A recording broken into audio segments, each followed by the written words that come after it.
ल सोध्नुस्, गोबर खाएर बसेका ती कार्यकर्ता आज कहाँ छन्? यो लहरले यी ठुला ठुला बनाउँदा यी सबैलाई सिध्याइदिन्छ। यो देशले सधैँ मागेरै गुजारा गर्नुपर्ने, अमेरिकाले दिन्छ, ल्याऊ खाऊ। हाम्रो लागि घृणाका पात्र हुन् ती मान्छे। यी ठुला भनिने यी गए गुज्रेका घटिया नेता जुन छन्, यिनीहरूको विरुद्धमा चुनाव लड्नु पर्यो, जित्नु पर्यो, जनताले विश्वास गर्छन्। अब गठबन्धन भन्न थाले, त्यसको अर्थ के? यी मन्त्रीको पैसा लुकाइदिने मान्छेहरू खोज्नुस्। यही कामको लागि मान्छेले आफ्नो प्राणको आहुति दिएका हुन्।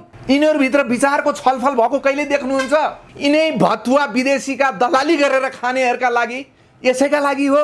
बताउनुहोस् न, मलाई चित्त बुझाउनुहोस्। स्वतन्त्रताको विद्रोह हुँदैन, स्वतन्त्र मान्छेको विद्रोह हुँदैन।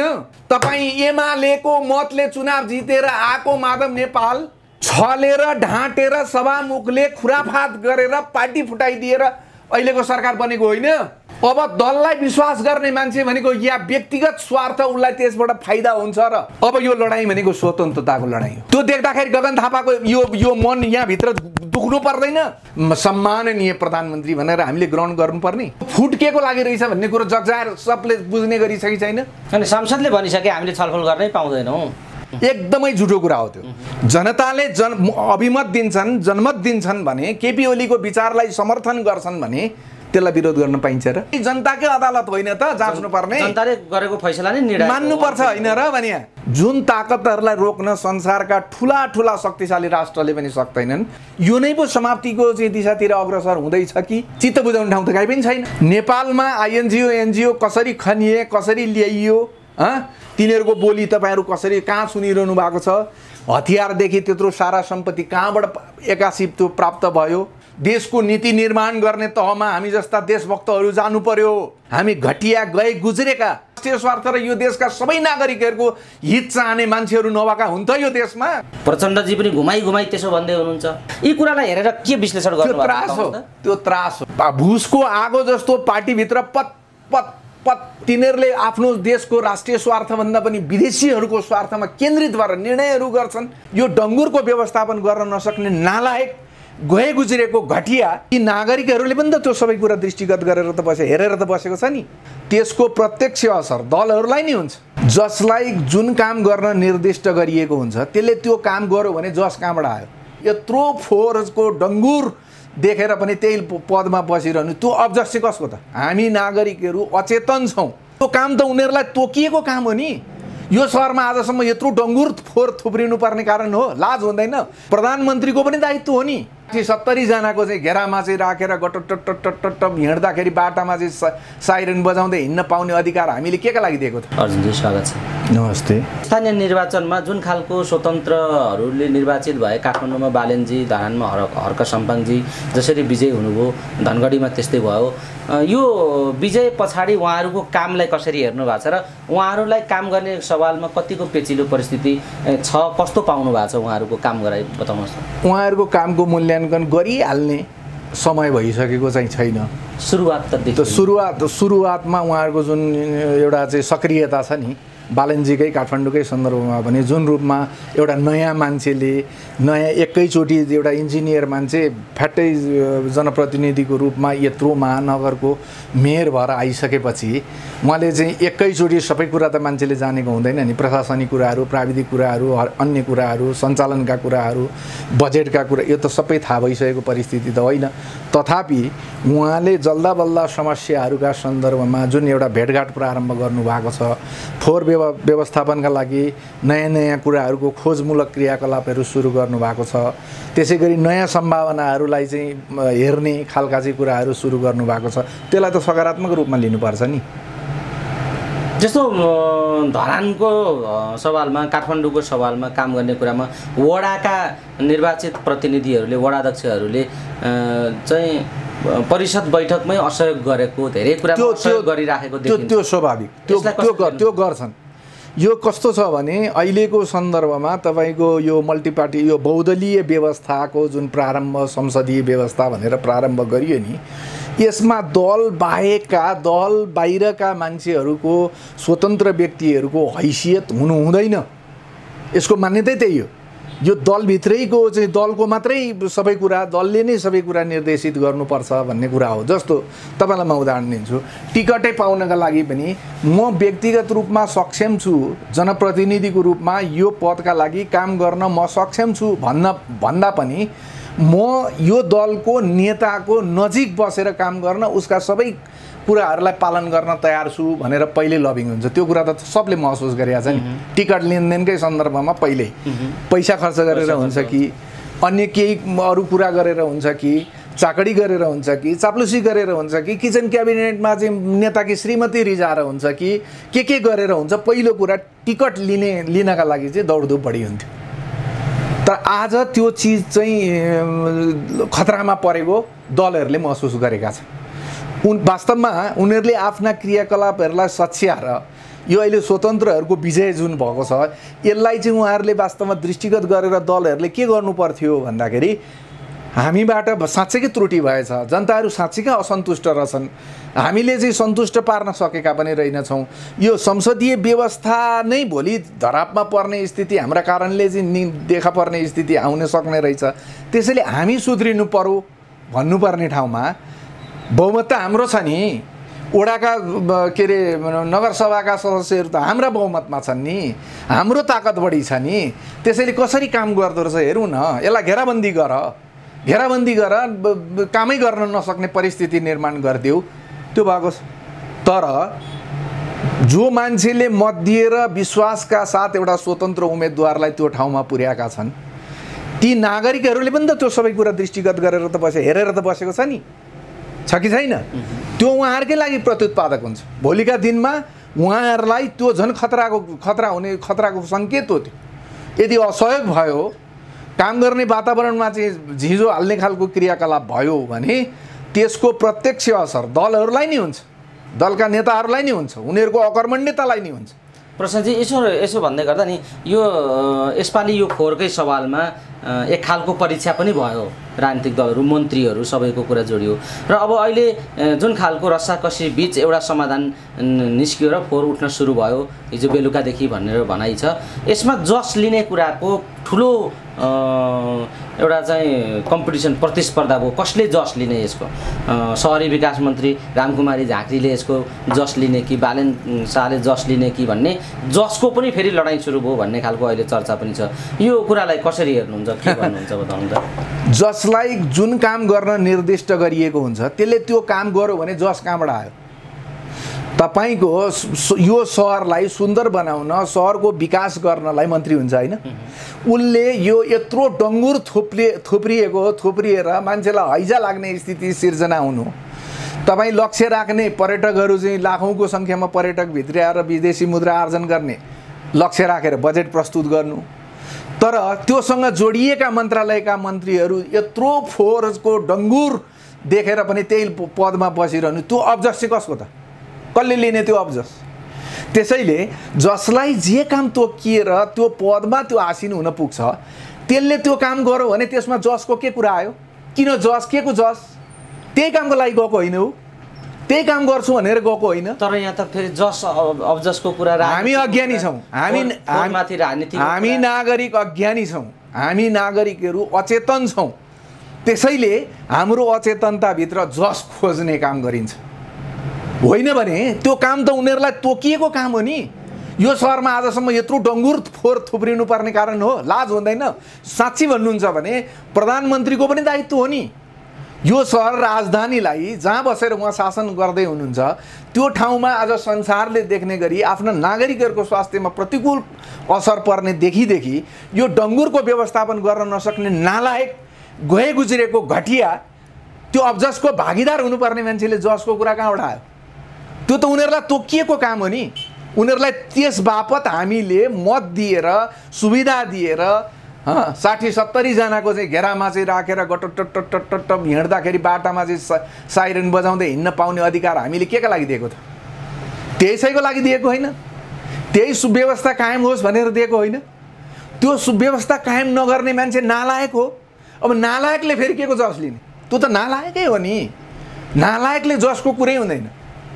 अर्जी यो एउटा पाटो यो तपाईले भन्नुभयो जसको जिम्मेवारी र काम जे हो भनेर तोकिएको छ त्यसमाथि जस खोज्ने भन्ने कुरा चाहिँ नागरिकको कमजोर चेतनाको एउटा चाहिँ बस उपज हो भनेर तपाईँले त्यहाँमाथि गरिएको एउटा यो उपज हो भन्ने खालको ढङ्गले राख्नुभयो, यो एउटा पाटो छँदैछ। तर तपाईँ राजनीतिलाई अत्यन्तै सूक्ष्म ढङ्गले बुझेको, राजनीतिमा समय खर्च पनि गरेको, विगत स्वतन्त्रता, उन्मुक्ति, उत्पीडनमाथिको चाहिँ अन्याय अत्याचार विरुद्धको आवाज विगत लामो समयदेखि उठाएको पृष्ठभूमिको व्यक्तित्व हुनुहुन्छ तपाईँ। तपाईँले राजनीति सूक्ष्म ढङ्गले बुझ्नु पनि भएको छ। तर अहिले आएर राजनीतिभन्दा बाहिरबाट स्वतन्त्रबाट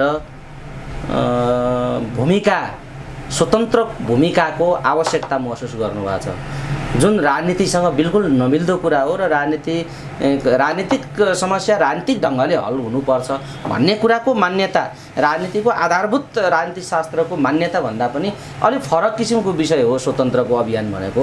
तर तपाईँ राजनीतिमा भन्दा त्यसमा बढी आकर्षित हुनुभयो र टोटल्ली समय नै त्यसका लागि खर्च गरिराख्नु भएको छ। किन भन्नु त, तपाईँ किन यति धेरै वितृष्णा भयो? बडा गजब र एकदम तपाईँले सोध्नुपर्ने प्रश्न सोध्नुभयो। मैले पनि नेपालमा देखिएका दलहरू कुनै दलसँग आबद्ध भएर निकै लामो समय व्यतीत गरेँ। निकै लामो समय मैले पनि लगानी गरेँ, त्यो दलभित्र लगानी गरेँ। त्यति बेला निष्ठा थियो, त्यति बेला तपाईँको सामूहिक रूपमा नेतृत्वको निर्णयहरू हुने गर्थे। त्यति बेला तपाईँको चाहिँ एउटा विश्वासको वातावरण थियो। भोलिको स्वर्णिम दिनहरूका कल्पना गरिन्थे, जनताका गीतहरू गाउँदै हिँड्थ्यौँ। भोलि हाम्रो सरकार स्थापना भयो भने यो देश कस्तो बन्छ भनेर म आफै कल्पना गर्थेँ, होइन? तर सबै कुरा पारित भयो। म पनि आन्दोलनमा सक्रिय रहेँ, मैले पनि धेरै थोर लगानी गरेँ, आन्दोलन सफल भयो, सारा चिज प्राप्त भयो। तर तपाईँ 46-47 सालको चाहिँ त्यो सफल आन्दोलन, बहुदलीय व्यवस्थाको प्रारम्भ पछाडि, संसदीय व्यवस्था प्रारम्भ पछाडि आज कति वर्ष भयो तपाईँ हेर्नुहोस्। जनताका दैनन्दिनका चाहिँ दुःख पीडाहरूमा कहीँ कतै तपाईँ मलमको कहीँ सङ्केत देखियो? कहीँ कतै देखिएन। यो देशले सधैँ मागेरै गुजारा गर्नुपर्ने। तपाईँले अघि गगन थापाको कुरा उठाउनु भयो। अमेरिकाले दिन्छ, ल्याऊ खाऊ। चीनसँग मागेर लिएर आऊ, दिन्छ खाऊ। भारतसँग जाऊ, दक्षिणतिर जाऊ, लिएर मागेर खाऊ भनेर उहाँले संसदमा भाषण गर्नुभयो। यो देश संसारका कुनै पनि देशभन्दा स्रोत र साधनमा कमजोर कहीँ पनि छैन। तपाईँलाई म पटक पटक तपाईँहरूलाई म भन्ने गर्छु, तपाईँहरू भूगर्भ खानी तथा भूगर्भ विभागमा गएर सोध्नुहोस्। यो नेपालका यो भूगर्भभित्र, यो धरती, हाम्रो नेपाली धरतीभित्र कति खनिज छन्, कस्ता चिजहरू छन्, कति बहुमूल्य जडीबुटीहरू छन्। तिनीहरूलाई उत्खनन गर्ने, तिनीहरूलाई निकाल्ने, एउटा स्थायी विकासको मार्ग प्रशस्त गर्ने, तपाईँको चाहिँ छरेर कुखुरालाई चारो छरेर दिए जस्तो चाहिँ बजेटलाई छरेर मान्छे खुसी बनाएर, व्यक्ति खुसी बनाएर, दलालहरू खुसी बनाएर, नोकरसाहरू खुसी बनाएर, त्यस पछाडि तपाईँका चाहिँ ठुला यी उद्योगपतिका नाममा दलाली गरेर बसेका यिनीहरूलाई खुसी पारेर ठगलाई, चोरलाई, लुटेरालाई तपाईँको यो सबै केन्द्रित गरेर यो देश कहिले बन्छ? अब बनेन। तपाईँ प्रतिनिधि पठाउनुहुन्छ, यत्रो सानो देशका तपाईँ 700-800 प्रतिनिधिहरू तपाईँ निर्वाचित भएर जनताबाट जान्छन्। तिनीहरूले तलब भत्ता खान्छन्, तिनीहरूका प्राइभेट एसिस्टेन्टहरू हुन्छन्, तिनीहरूका निजी सचिवहरू, तिनीहरूको सुरक्षाको चाहिँ कतिजना त्यसमा परेका हुन्छन्। साधनहरू तिनीहरूले प्रयोग गर्नेमा कति यो देशको वैदेशिक चाहिँ मुद्राको चाहिँ अपचलन हुन्छ, त्यो कति खर्च हुन्छ। यो सारा चिजलाई तपाईँ दृष्टिगत गर्नुहोस् र ती मान्छेले गएर आफ्नो अभिव्यक्ति जनताका पक्षमा राख्न पाउने कुराको अधिकारको कुरा जब तपाईँ संसदमा प्रवेश गर्नुहुन्छ नि, त्यहाँ गएर हेर्नुहोस् त। कुनै पनि सांसदलाई यदि लागेको छ यो कुरा गलत हुँदैछ भन्ने लागेको छ, तर पनि ऊ बोल्न सक्दैन, ऊ बाध्य हुन्छ नबोल्नका लागि। किन? केही सांसदले भन्न थाले, बाहिर भनिराखेका पनि। उनीहरूको कुनै हैसियतै छैन। तपाईँको पार्टीको नेताले, संसदीय दलको नेताले, तपाईँको सचेतकले यी विभिन्न जुन राखिदिएका छन् तिनीहरू कहीँबाट परिचालित छन्। तिनीहरूले आफ्नो देशको राष्ट्रिय स्वार्थभन्दा पनि विदेशीहरूको स्वार्थमा केन्द्रित भएर निर्णयहरू गर्छन्, त्यसका लागि बोल्न बाध्य हुन्छ। त्योभन्दा बाहेक केही पनि छैन। नत्र भने तपाईँ यो माले हुँदै एमाले भएको यसको विगतलाई हेर्नुभयो भने त्यहाँभित्रका नेता कार्यकर्ताहरूले चाहिँ भूमिगत कालमा भोगेका पीडा दुःख कष्ट ती सबैलाई तपाईँ विश्लेषण गर्नुहोस्। माधव नेपाल जस्तो मान्छे जो पटक पटक गरेर चाहिँ यो एउटा पार्टीको त्यत्रो ठुलो चाहिँ महासचिवको पदमा रहेर काम गरे, तपाईँ प्रधानमन्त्रीको हैसियतमा समेत पुगे, चुनाव हारेर पनि प्रधानमन्त्री चाहिँ पाउने मान्छेमा चाहिँ दरिए, त्यस्तो मान्छेले आज त्यो पार्टी छोडेर बाहिर निक्लेर अर्को पार्टीको एउटा यत्रो झुन्डको नेता भएर बस्नुपर्ने, त्यहाँ पनि आज तपाईँ हेर्नुहोस् त मन्त्रीको लागि पालो पिलो त्यो फुट के को लागि रहेछ भन्ने कुरो जगजाहेर सबले बुझ्ने गरी छ कि छैन? तर पनि उहाँहरू नीति सिद्धान्त आदर्श क्रान्ति केही पनि छैन, सबै व्यक्तिगत लाभ। त्यो व्यक्तिगत लाभ भनेको तपाईँको मन्त्री भइसकेपछि मलाई भनिदिनुहोस् न, आजसम्म यो देशमा मन्त्री भएर निक्लिएको मान्छेले म जानुभन्दा अगाडिको मेरो मन्त्रालयको सिचुएसन यो थियो, मैले यति महिनाको अथवा यति वर्षको कालखण्डमा त्यहाँभित्र गरेको सुधार यो यो यो यो हो भनेर देखाओस् त, ल देखाओस्। के कुरा भयो? जम्मा जम्मी कमिसन पैसा भ्रष्टाचार लुटभन्दा बाहेक मन्त्रीले गरेको कुनै पनि नयाँ काम मलाई देखाइदिनुहोस् त छ? त्यसैले स्वतन्त्रताको आवश्यकता भयो। मैले भोलि जितेर गएँ, मैले चुनाव जितेर गएँ, जनताको मतले म जितेर गएँ भने मलाई कसैको दबाब हुन्छ? मलाई कसैले दबाब दिन सक्छ? मलाई जसले विश्वास गरेर आफ्नो मत दिएर पठाए, मेरो ती जनताको पक्षमा बोल्ने अधिकार मलाई कसैले कुण्ठित गर्न सक्छ? त्यसैले स्वतन्त्रताको कुरा। दलभित्र तपाईँको त्यही संविधान सभालाई हेर्नुहोस्, संविधान सभामा यी दफावार छलफल भएर आजको संविधान बन्या हो, तपाईँलाई त्यस्तो लाग्छ? अनि संसदले भनिसके हामीले छलफल गर्नै पाउँदैनौँ, दलले माथिबाट जे भन्यो त्यही, हामी स्वतन्त्रै छैनौँ, यो संसद भन्ने कुरा लोगोमा लुकाएर हिँड्छु, बाहिर जनताले मान्छेले देख्दाखेरि थुक्ने भएको हुनाले मैले यो खोलेर लुकाएर हिँड्छु भनेर संसदले सार्वजनिक रूपमा तपाईँ सांसदहरू भनिरहेछ। यिनीहरू माननीय भन्छन्, माननीय। त्यो संसदको जब त्यो दृश्य सुरु हुन्छ त्यहाँ बोल्न थालिसकेपछि सम्माननीय र माननीय, अरूले भन्नु माननीय र सम्माननीय भन्ने पद कसले दिने? जनताले। के का आधारमा? कामका आधारमा, उसले गरेको सेवाका आधारमा। पद कहीँ ठुलो हुन्छ? पद ठुलो हुन्छ? उसको काम पो ठुलो हुन्छ त, उसले गरेको क्रियाकलाप पो ठुलो हुन्छ त, उसले जनताको जनसेवाका लागि के गरौँ भन्ने कुरा पो ठुलो हुन्छ त। जनताले भन्ने हुन्न हाम्रा लागि उहाँले चाहिँ यस्तो माननीय हुने काम गरिदिनु भयो, हाम्रा लागि घृणाका पात्र हुन् ती मान्छे। हरेक नागरिकका लागि आज संसदमा बसेका हरेक मान्छे चाहिँ साँच्ची भन्नुहुन्छ भने नालायक गए गुज्रेका घटिया मान्छे भनेर हामी बुझ्छौँ। तर संसदभित्र माननीय भनिएको छ, सब माननीयज्यूले के माननीयज्यूले। अब यस्तो हाँसोको यो परिस्थिति कसले चिर्न सक्छ? तपाईँ दलभित्र आबद्ध भएर जानुहुन्छ भने त फेरि दलको भोलि त तपाईँले त्यो व्हिप त मान्नै पर्यो, नभए दलले बर्खास्त भन्दा यत्रो जनमतले भोट दिएर जितेर गएको मान्छे दलले खारेज भन्दा त खारेज हो कि होइन? त्यसैले तम शरणम। प्रसादजी, यो त्यस कारण स्वतन्त्र चाहियो भन्ने तपाईँको आवाज छ। यो एउटा पाटो छँदैछ, म अरू थप जोड्छु। अलिकति अहिलेको करेन्ट राजनीतिको विषयमा म तपाईँलाई डोर्याउन चाहन्छु। जुन खालको तरिकाबाट स्थानीय निकायको निर्वाचन सम्पन्न भयो, जुन खालका परिणामहरू देखा परे, यी परिणामहरू र अहिलेका निर्वाचनका अवस्थाहरूलाई तपाईँले कसरी हेर्नुभयो? किन यो परिणामले गठबन्धनभित्र ठुलो असन्तुष्टि पैदा गर्यो? यो हामीलाई भोटर मात्रै बनाइयो भन्दै हुनुहुन्छ माधव नेपालजी। माओवादी पनि यति सन्तुष्ट भए पनि बाहिर सन्तुष्टि नदेखाइरहेको स्थिति पनि छ। यी सबै कुरा हेर्दा गठबन्धनको राजनीति अब स्थानीय निकायको निर्वाचन पछि कता लाग्यो? गठबन्धनको सामना गरेको एमालेको ओलीजीको राजनीति अब कता जाने देखिन्छ? यसलाई कसरी हेर्नु भएको छ? हेर्नुहोस्, यो गठबन्धन जसरी प्रारम्भ पनि केपी ओलीको सरकारलाई समाप्त गरेर यो गठबन्धनको जुन सरकार स्थापना गरियो, यो भित्र नै निकै ठुलो षड्यन्त्र छ। यसमा विदेशीहरूको प्रत्यक्ष स्वार्थ लुकेर यो सरकारको निर्माण भएको, नत्र भने न सिद्धान्त, न आदर्श, न दर्शन, न कुनै चिज, न वर्गीय। उनीहरूकै हिसाबले कुरा गर्नुहुन्छ भने वर्गीय हिसाबले पनि कम्युनिस्टहरूले त वर्गीय कुरा गर्छन् नि, वर्गीय होइन, वर्ग सङ्घर्षको कुरा गर्छन्। त्यस्तो चिजभित्र गठबन्धन सिर्जना त्यति सजिलै हुनुको पछाडिको कारण विदेशी ताकत हो। आज विदेशी ताकत के चाहन्छ हाम्रो समाज यसरी विभाजित होस् कि कहिले जोडिने स्थिति नै नबनोस्, जोडिनै नसकोस्, समाजमा त्यति ठुलो विग्रह उत्पन्न होस्। हामीसँग हाम्रो देशसँग स्वार्थ राख्ने, यो देशभित्र सामरिक आर्थिक अन्य जति पनि स्वार्थ राखेका चाहिँ विदेशीहरू छन्, विदेशी ताकतहरू छन्, शक्तिहरू छन्, तिनीहरू के चाहन्छन् भने हाम्रो समाज एक भएर राष्ट्र निर्माणमा लागेको देख्न सक्दैनन्। स्थानीय निर्वाचनमा चुनाव जित्ने, प्रतिनिधित्व गर्ने भनेको कुरो त त्यहाँका बहुल जनताले के अरे इच्छाएको मान्छे, बहुमत दिएको मान्छे हुने हो नि, हो? त्यहाँ गठबन्धनको कसरी गुन्जाइस हुन्छ?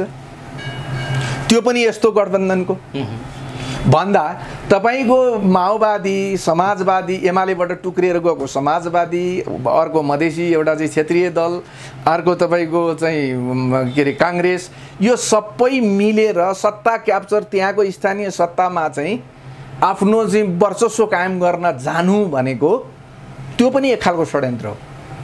म त्यसलाई षड्यन्त्रकै रूपमा बुझ्छु। जसरी भए पनि स्थानीय सत्ता कब्जा गर्नु। तर यो वैदेशिक षड्यन्त्रद्वारा प्रेरित जुन खालको गठबन्धन, जुन खालको विभाजन छ, उहाँहरूले प्रष्टीकरण दिँदाखेरि ओलीको प्रतिगमन रोक्नका निम्ति उठाइएको कदम हो यो।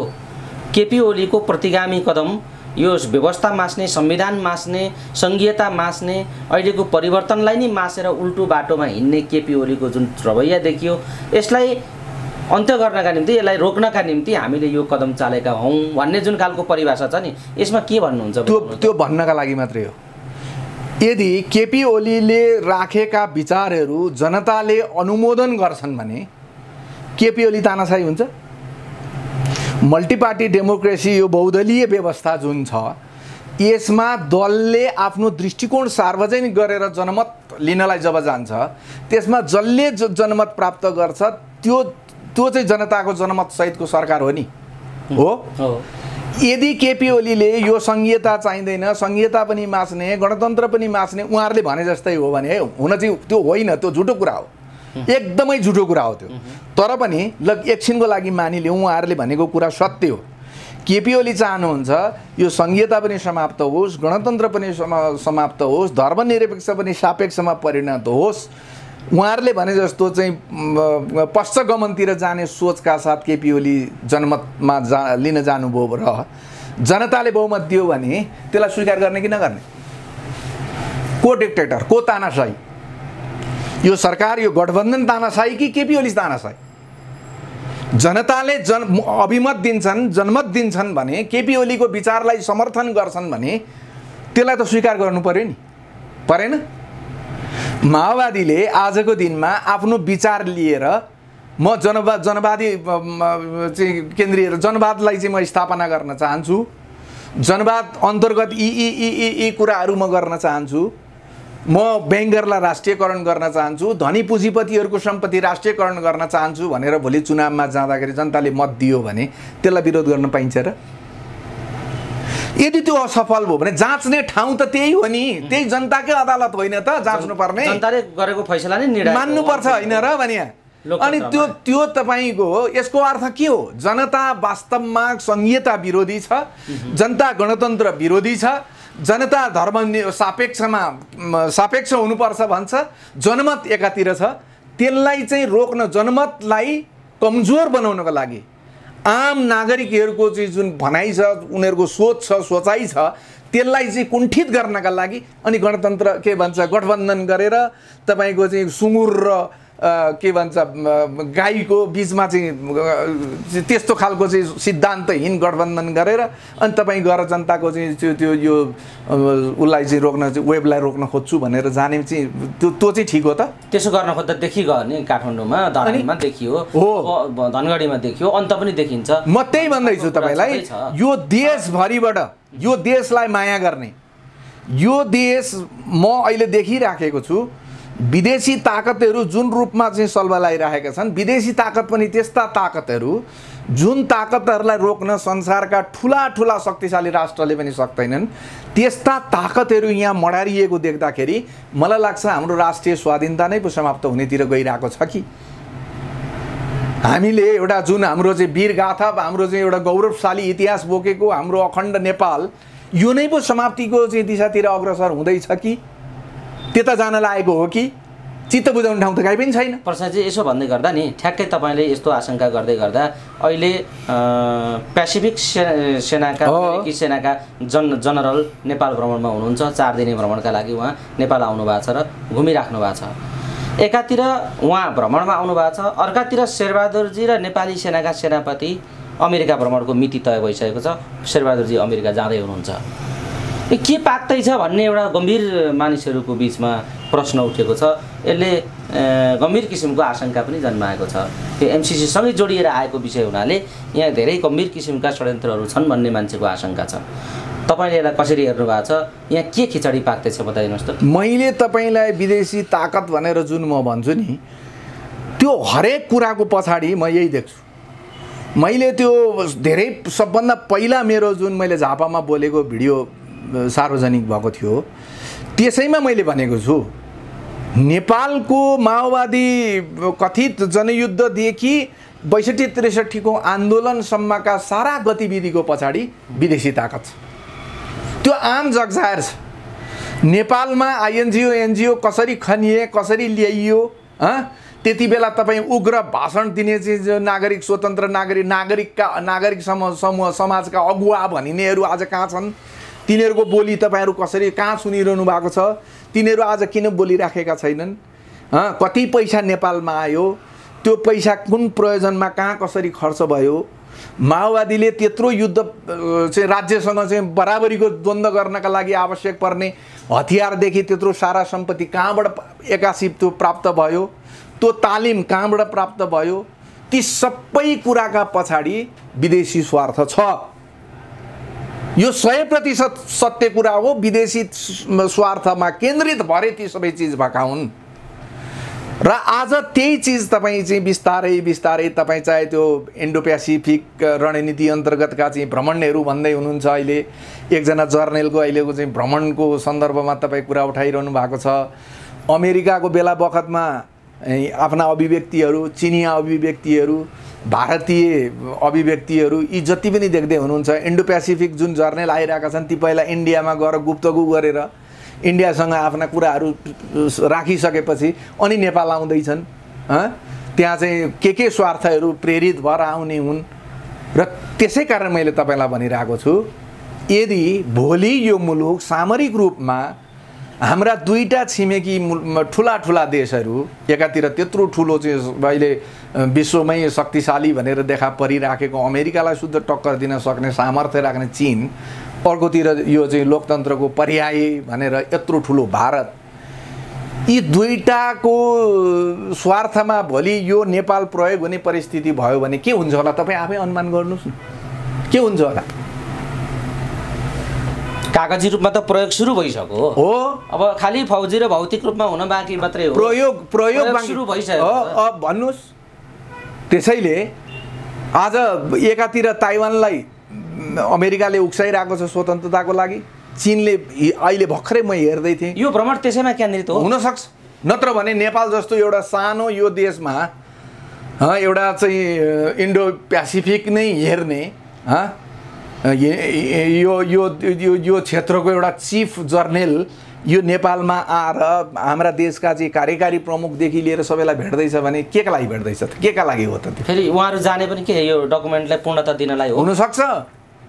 अब त्यो त सबै हामी जस्तो नागरिकलाई कहाँ थाहा हुन्छ?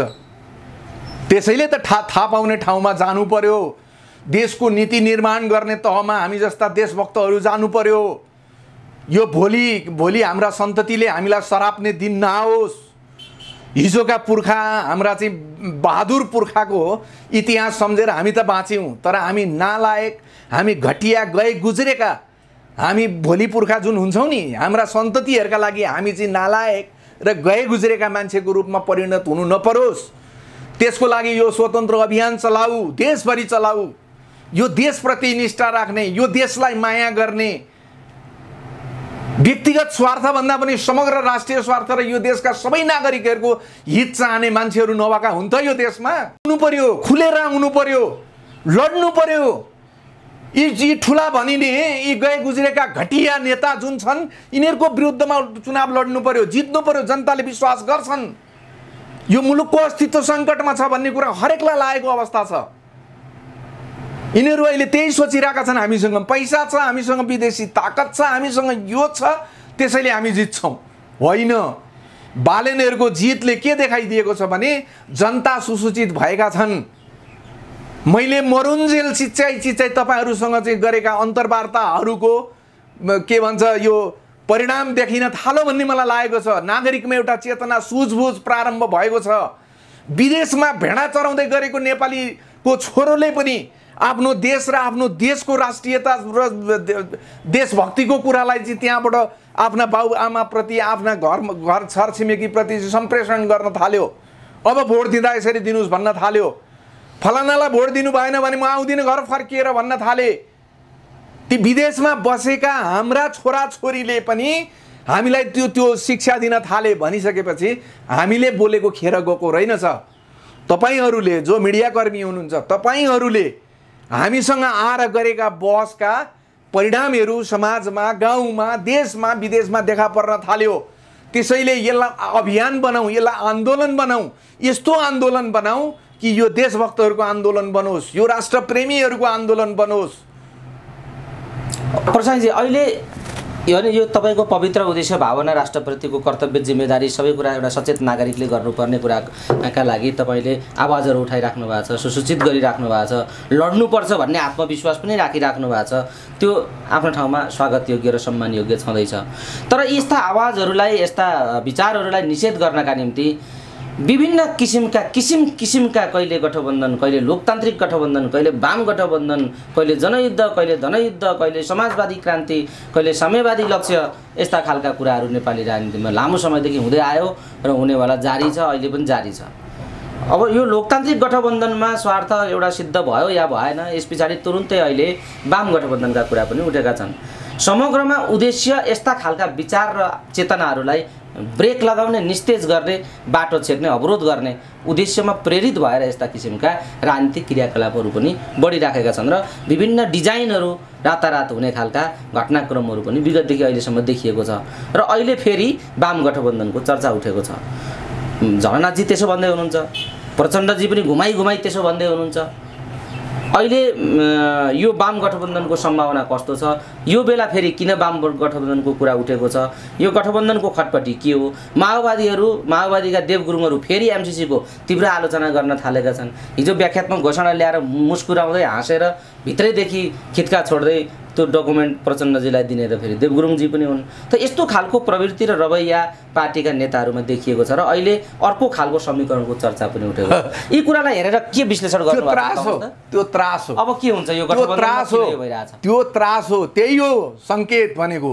सच्चा जनक्रान्तिको प्रारम्भ भयो, अब हुन लाग्यो भनेर अब तपाईँका हिजोका घनघोर ठुल्ठुला दुश्मन शत्रुहरूको रूपमा चाहिँ परिचित मान्छेहरू पनि अब गठबन्धन भन्न थाले। त्यसको अर्थ के? तपाईँलाई म हिजो एउटा सानो कार्यक्रममा गएको थिएँ। एकजना मेरा नातेदार नेपाली कङ्ग्रेसमा निकै लामो समय मैले देखेको, मैले जानेको दिनदेखि आजसम्म निरन्तर रूपमा नेपाली कङ्ग्रेसको स्थानीय नेताको रूपमा, राम्रो नेताको रूपमा, भद्र नेताको रूपमा परिचित मान्छेले बाइ द वे कुराको प्रसङ्गमा अब कहाँबाट चुनाव लड्नुहुन्छ त तपाईँ भनेर मैले सोधेँ। उहाँले फिस्सा हाँसेर के भन्नुभयो भने के चुनाव लड्नु, चुनाव लडेर जितिने स्थिति छैन। स्वतन्त्रको यो भ्यालीको होइन, बाहिरको कुरा, पूर्वतिरको कुरा गर्दैछु म। चुनाव जितिने स्थिति छैन। हेर्नुहोस्, 1-2 करोडभन्दा घटीले चुनाव हुँदैन। 2-3 करोड खर्च गरेर चुनावमा गएर हारियो भने त्योभन्दा घटिया गए गुज्रेको स्थिति के हुन्छ? पैसा गयो, इज्जत बेइज्जत भयो, यत्रो वर्ष लगानी गरेको सारा चिज समाप्त भयो। त्यसैले म त नउठ्नेमा पुगेँ। किन? स्वतन्त्रको यस्तो चाहिँ लहर सिर्जना भयो। हुन पनि पार्टीभित्रका क्रियाकलापहरू, हाम्रा क्रियाकलापहरूले जनतालाई यति असन्तुष्ट बनायो कि नेपाली कङ्ग्रेसको सिद्धान्त, आदर्श, दर्शन, विचार, सोच के हो त्यो भन्दा पनि तपाईँ शेरबहादुरको मान्छे कि कोइरालाको मान्छे, तपाईँ कसको नजिकको मान्छे, को पावरमा छ, को कहाँ छ, त्योभन्दा बाहेकको त कार्य गर्दै नहुने भयो। त्यो देखेर यति वितृष्णा चाहिँ अहिले उसमा जनतामा आयो कि यो विषयमा म चुनाव नलड्ने भएँ भन्नुभयो उहाँले। यो फ्याक्ट हो। यो त्यस्तो लहर हो नि, यो लहरले यी ठुला ठुला बनाउँदा यी सबैलाई सिध्याइदिन्छ।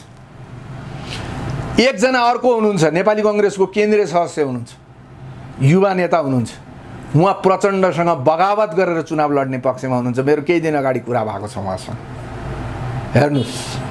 र मलाई लाग्छ उहाँ यदि साँच्चै बगावत गरेर चुनाव लड्ने परिस्थिति भने उहाँले चुनाव जित्नुहुन्छ, प्रचण्डलाई हराउन सक्नुहुन्छ। त्यस्ता नेताहरू पार्टीभित्रै विद्रोह गर्ने अवस्थामा पुगेका छन्। तपाईँ यो कुरा मान्नुहोस्। भुसको आगो जस्तो पार्टीभित्र पत पत पत पत जलेको भुसको आगो जस्तो भित्र पतपताइरहेको अवस्था छ। कहाँ कति बेला ज्वालो फुट्ने हो त्यो थाहा छैन। हेर्नुहोस्, कहिलेसम्म एउटा नेताको छत्रछारी वरिपरि घुमेका मान्छेहरूको हालिमुहाली हेरेर कार्यकर्ता कहिलेसम्म चुप लागेर बस्छ? एमालेमा तपाईँ पूर्वको मान्छे, तपाईँ सम्झिनुहोस्, एमालेमा त्याग गरेर माले हुँदै एमाले हुँदासम्म त्याग र निष्ठाका साथ बसेका कार्यकर्ताहरू तपाईँ आज एक दुईजना तपाईँ सम्झिनुहोस् त, आँखा चिम्लेर तिनीहरूको गति सम्झिनुहोस् त। ती आज आम नागरिकको रूपमा पनि दर्दनाक जिन्दगी बाँचेर बसेका छन् कि छैनन्? सानो दुर्गा अधिकारी भन्ने मैले जेलमा भेटेको थिएँ। ठुलो दुर्गा, सानो दुर्गाले के भन्नुहुन्थ्यो भने जब धर्म ढकालको हत्या पछाडि उहाँहरू फरार हुनुभयो, भाग्नुभयो, त्यो भर्खर पाटा काटेको त त्यो तिखो हुन्छ नि, त्यस्तो बारीमा रातभरि कुद्दाखेरि तल पैताला जम्मै छिया त्यो पैताला हेरि नसक्नु, जम्मै रगताम्य त्यस्तो स्थिति भएको थियो अरे। जङ्गलमा गएर लुक्नुभयो, खाने पिउने केही छैन, एक दिन खप्नुभयो, 2 दिन खप्नुभयो, 3 दिन खप्नुभयो, केही नभेटेपछि गाईको गोबर भेटेर गाईको गोबर खाएर म बसेँ भन्नुहुन्थ्यो। सायद जिउँदै हुनुहुन्छ होला अहिले पनि, उहाँ चिमेची नगरतिर जिउँदै। सोध्नुहोस् घर, यो 42 सालतिरको कुरा हो, उहाँ जीवितै हुनुहुन्छ। ल सोध्नुहोस्, गोबर खाएर बसेका ती कार्यकर्ता आज कहाँ छन्?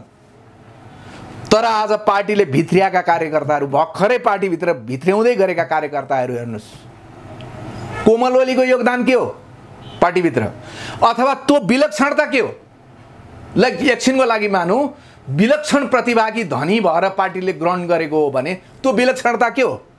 म कार्यकर्ताको हैसियतले त्यो थाहा पाउनुपर्छ कि पर्दैन? केपी ओलीलाई राम्रो लाग्यो, टपक्क टिपेर लिएर गयो, सकियो, कसैले बोल्न नपाउने। त्यही हो प्रजातन्त्र, त्यही हो लोकतन्त्र। जसको जुन दायित्व, जुन चिजको उसँग क्षमता छ त्यसले त्यो काम गर्न पनि नपाउने। ल भन्नुहोस्, गाईको गोबर खाएर जो मान्छेले यो पार्टीको सङ्घर्षमा आफ्नो जीवन लगानी गर्यो, त्यो मान्छेको हैसियत कहाँ छ मलाई देखाइदिनुहोस्। र आज हालिमुहाली गर्दै गरेका मान्छेहरू, आज जो हालिमुहाली गर्दैछन् नि, तिनीहरूको अवस्थाको बारेमा एकचोटि तपाईँहरू खोजमूलक पत्रकारिता गर्नुहोस् त। यी मन्त्रीको पैसा लुकाइदिने मान्छेहरू खोज्नुहोस्, चाहे काङ्ग्रेसका हुन् चाहे एमालेका हुन्, जसका भए पनि मन्त्री भइसकेपछि कमाएको पैसा लुकाइदिने मान्छेहरू हेर्नुहोस्। काङ्ग्रेसका मन्त्रीले एमालेका तस्करलाई पैसा, माओवादीका मन्त्री सांसदहरूले तपाईँको काङ्ग्रेसका तस्करलाई पैसा, हिजो केपी ओली यसरी दिएर चलाइरहेको पनि। हिजो केपी ओली प्रधानमन्त्री हुँदाखेरि पुलिसभित्रको एउटा दलाल, जो दलाली गरेर केपी ओलीको नेतृत्वमा चाहिँ पैसा पुर्याउँथ्यो र हालिमुहाली गर्थ्यो, सरुवा बडुवा आदि इत्यादि जे सबै काम गर्थ्यो। आज शेरबहादुर देउवा नेपाली कङ्ग्रेसको के अरे नेतृत्वमा सरकार छ, त्यही दलाल आज पुलिसभित्रको फेरि त्यही मान्छे नै त्यो काङ्ग्रेसको नजिकमा बसेर फेरि हालिमुहाली गरेर त्यही काम गरिरहेछ। यही खोजेको हो, यसैको लागि मान्छेको शहादत हो, यही कामको लागि मान्छेले आफ्नो प्राणको आहुति दिएका हुन्, मरे मारिए, यसैका लागि हो त। अनि यी दल, यिनीहरूभित्र लोकतन्त्र छ, यिनीहरूभित्र विचारको छलफल भएको कहिले देख्नुहुन्छ? अबको मुलुकको दिशा कतातिर हो? अबको विकासको प्राथमिकता हिजो मैले हेर्दै थिएँ, गोकर्ण विष्टले विकासका यिनै नारा यिनै कुरा गर्दा गर्दै हाम्रो जीवन त समाप्त हुने भयो भनेर लेखेको छ। त्यो पीडा हो, गोकर्ण विष्टले लेखेको त्यो पीडा हो। हामी के यो राजनीतिक द्वन्द्वका लागि मात्रै यो देशमा पैदा भएका जन्मिएका मान्छे हौँ? हाम्रा प्रियजन, हाम्रा छोराछोरी यहाँ पढाएर लेखाएर दुःख कष्ट सारा झेलेर सेवा गर्न तिमी अमेरिका, अस्ट्रेलिया, कतार, खाडी त्यहाँ जाऊ। हाम्रो बाध्य यही हो। हाम्रा छोराछोरीले त्यसरी कमाएर पठाएको रेमिटेन्स यिनै भतुवा विदेशीका दलाली गरेर खानेहरूका लागि, यसैका लागि हो।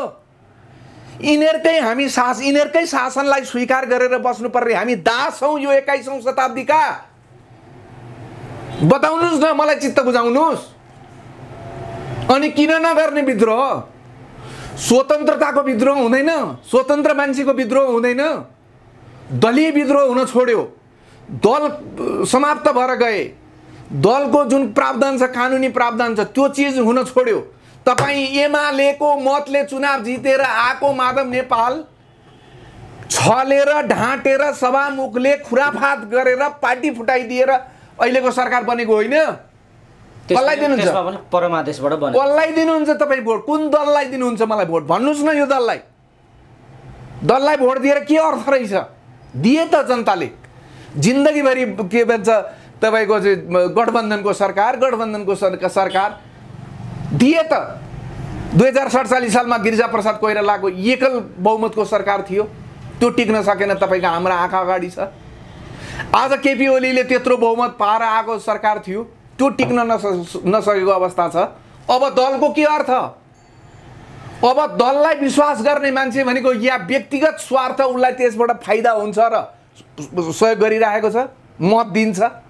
दललाई मत दिने मान्छे भनेको त्यही हो। अब यो लडाईँ भनेको स्वतन्त्रताको लडाईँ हो। प्रसादजी, हामी कुराकानीको अन्तिम चरणमा छौँ। तपाईँले एउटा गम्भीर विषय यहाँ प्रसङ्गवश निकालिदिनु भयो। शोषणको रूप अत्यन्त बढेर गएको छ। हिजो शोषणका विरुद्ध भनेर आन्दोलन गरियो, आज आएका राजनीतिक दलहरू, नेताहरू सबै एउटा शोषकको भूमिकामा देखा परे। इन्भोइस नम्बरका नाउँमा शोषण, राष्ट्रिय परिचय पत्रका नाउँमा शोषण, मूल्यवृद्धिका नाउँमा शोषण, भ्रष्टाचारमा लुटपाट गरेर टाट पल्टाउने यो त झन् जर्जर अवस्था। यी सबै कुरामा यी दलहरू, पार्टीहरू र नेताहरू संलग्न छन्। तर यसको विरुद्ध जो संसदभित्र रहेका दलहरू, सत्ताभित्र रहेका दलहरू यति अत्याचारपूर्ण तपाईँको शोषण गरिरहेका छन्।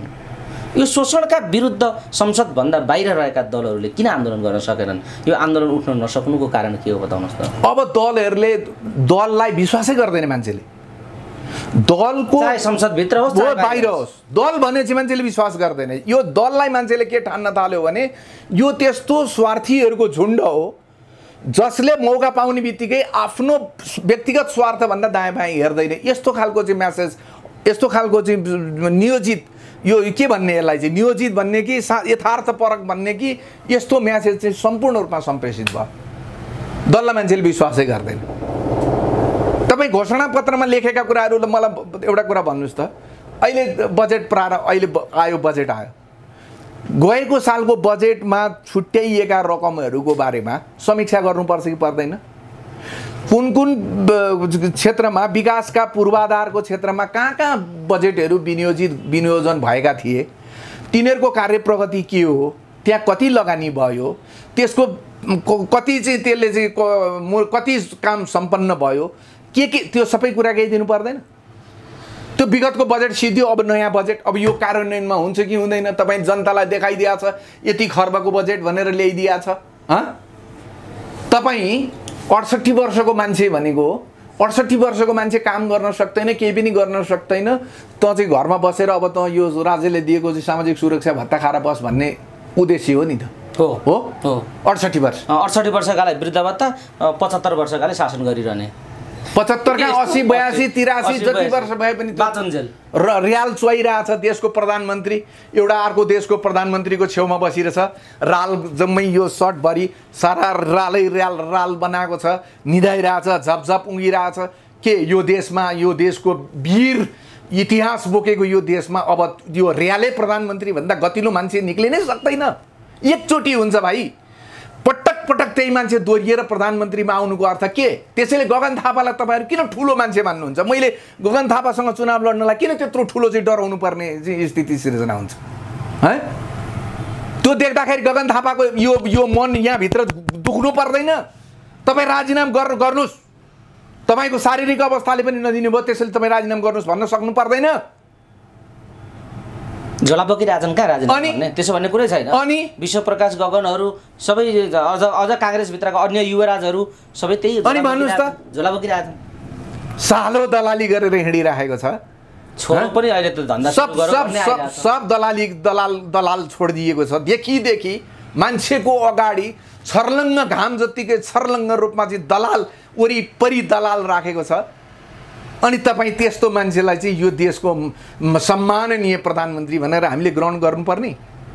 हरेक युवा, हरेक जसको यो आफ्नो निजी मुटु धड्किन्छ नि, निजी आफ्नो सम्पत्ति आफ्नो पौरखमा बाँचेका हरेक मान्छेभित्र यो आउँदो सङ्घीय चुनावमा हरेक भित्र चाहिँ एक खालको ज्वार भाटा यो उम्लिन जरुरी छ, यो आउनुपर्छ। वर्षजी हामी कुराकानीको अन्तिम चरणमा छौँ। नागरिकहरूमा त्यो क्रमशः आउँदै गएको हो कि भन्ने धरान काठमाडौँका सङ्केतहरूले, अन्य ठाउँका सङ्केतहरूले देखाएको छ। हेरौँ कस्तो हुन्छ चुनाव। आखिरी चुनाव अब यो अहिलेको संविधान त चुनाव त हुनैपर्छ, चुनाव नजिकै छ, त्यसमा आफ्नो एउटा रिजल्ट आइहाल्छ, त्यसबेला फेरि समीक्षा होला। तर जुन खालको राष्ट्रिय अन्तर्राष्ट्रिय राजनीति र कूटनीतिक क्षेत्रसहित शक्ति केन्द्रसहितका पेचिला परिस्थितिहरू पैदा भएका छन्, यस्तो संवेदनशील घडीमा आम दर्शक श्रोताहरूलाई के भन्न चाहनुहुन्छ र तपाईँको उम्मेदवारी हुन्छ कि हुँदैन त्यो पनि फेरि भनिदिनुहोस् जाँदै। मेरो उम्मेदवारी यदि कुनै एउटा राम्रो स्वतन्त्र उम्मेदवारी मैले कहीँ देखेँ म उठ्नुपर्ने ठाउँमा भने मेरो उम्मेदवारी हुँदैन। तर अहिलेकै दलका नेताहरूको उम्मेदवारी मात्रै दर्ता भएको अवस्थामा मेरो उम्मेदवारी दर्ता हुन्छ। म चुनाव लड्छु, म जान्छु, यो एउटा पाटो हो, यो सकियो। अब बाँकी म आम नागरिकहरूलाई, विदेशमा बसेका जति पनि आज श्रम आफ्नो पसिना बेचेर आमा बाउ पाल्दै गरेका हरेक युवाहरूलाई म एउटै सन्देश दिन्छु, यो मुलुक स्वर्गभन्दा पनि सुन्दर छ, संसारका मुलुकहरूभन्दा पनि सुन्दर, प्रकृतिले त्यस्तो सुन्दरता प्रदान गरेको मुलुक हो। तपाईहरू आज गएर खाडीमा 50 डिग्री सेल्सियसमा गएर जसरी काम गर्दै हुनुहुन्छ, यसको अर्थ हाम्रा यो देशका नीति निर्माण गर्ने, शासन सत्तामा बसेर केन्द्रीय नेतृत्व तहमा बसेका नेताहरूको अकर्मण्यता नै हो। तपाईहरू जति अहिले यो जुन छ यो सामाजिक सञ्जालबाट जुन एउटा चेतना फैलाउने काम गरिरहनु भएको छ, यसलाई निरन्तरता प्रदान गर्नुहोस्। अबको 5 वर्ष हामीले आफ्नो देशको स्वाधीनताको रक्षा गर्दै विकास निर्माणमा लाग्नुपर्ने यो युगको प्रारम्भ गर्न सकेनौँ भने यो मुलुकको अस्तित्व रहन्छ भन्ने मलाई लाग्दैन। यो मुलुक सकिन्छ। हेर्नुहोस्, गरिबी धेरै दिन टिक्दैन, गरिब धेरै दिन भएर बस्न सकिँदैन, त्यहाँभित्र अर्कोको हस्तक्षेप हुन्छ। घरबारी बेच्नुको विकल्प हुँदैन। हेर्नुहोस्, भोकै बस्नुभन्दा त बरु घरबारी बिक्री भएर चाहिँ भए पनि बाँच्नु पर्यो भन्छ मान्छेले। त्यसैले यो वीर पुर्खाहरूले आर्जिएको हाम्रो यो स्वतन्त्र सार्वभौम राष्ट्रको अखण्डता जोगाउने हो भने हरेक नागरिकभित्र विद्रोह पैदा हुन जरुरी छ। म यो देशका सम्पूर्ण नागरिकहरूलाई के प्रार्थना गर्न चाहन्छु, के अनुरोध गर्न चाहन्छु भने यी दलले गरेका कृत्रिम र यी कुकृत्यहरूको बारेमा अब फेरि विश्वासको वातावरण बन्ला भनेर तपाईहरू नठान्नुहोस्। स्वतन्त्रको अभियानमा सहभागी बन्नुहोस्। यो देशप्रति म निष्ठा साथ काम गर्छु भन्नेहरू उम्मेदवारी दर्ता गर्नुहोस्। आउनुहोस् अगाडि, भगवानलाई साक्षी राखौँ, पशुपतिनाथलाई साक्षी राखौँ, दक्षिणकालीलाई, पाथिभरा देवी, यो देशका जति पनि हामीले आजसम्म आस्था राखेका हाम्रा देवी देवता छन्, यिनीहरूलाई भाकेर यो मुलुकको सार्वभौमिकता सहितको विकासका लागि यसपालि हामीले बुलन्द आवाज सहित अगाडि निक्लिनु जरुरी छ। मेरो यही सबैलाई अनुरोध छ। हवस्, समय दिनुभयो।